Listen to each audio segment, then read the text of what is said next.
Chers amis, bonjour. Je commence une nouvelle série aujourd'hui sur un projet qui parle de la souffrance.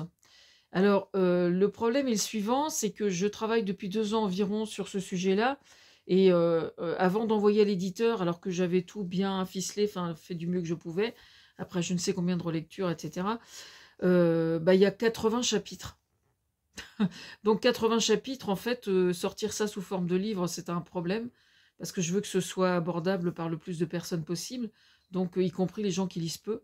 Donc peut-être qu'avec mon éditeur, il y a certains chapitres qui pourront sortir en petits bouquins, je ne sais pas exactement. Mais pour l'instant, moi je commence déjà par présenter les choses sous forme de vidéo. La souffrance comme sujet d'introspection. Allez, il faut bien le reconnaître, comme sujet, comme on dit vulgairement, ça n'est pas très vendeur. Parler du bonheur l'est infiniment plus. Il n'y a qu'à observer la pléthore de livres sur le sujet pour s'en convaincre. Et pourtant, c'est en gardant le verre à moitié vide, justement, qu'on parvient sur ce sujet à une introspection infiniment plus profitable. En effet, dans la douleur psychologique notamment, chaque être humain naît avec un capital de force de vie qu'on appelle en psychologie ou en psychiatrie l'élan vital. Je précise que ce que j'explique là, en fait, ça a été complètement adoubé par ma psychiatre à l'époque, il y a un bout de temps déjà. La dépression, pour parler de ce que j'ai bien connu dans ma vie à plusieurs reprises, n'est que la résultante de la disparition de cet élan vital ou de la diminution de cet élan vital. Or, aujourd'hui, les ouvrages de développement personnel sont légion.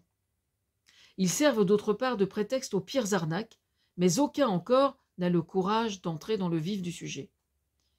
C'est par amour pour soi-même, dans un premier temps, puis pour son prochain, qu'on s'intéresse à la souffrance, parce que c'est par ce biais, en y faisant face, qu'on peut proposer en tant que thérapeute ou autre certaines stratégies.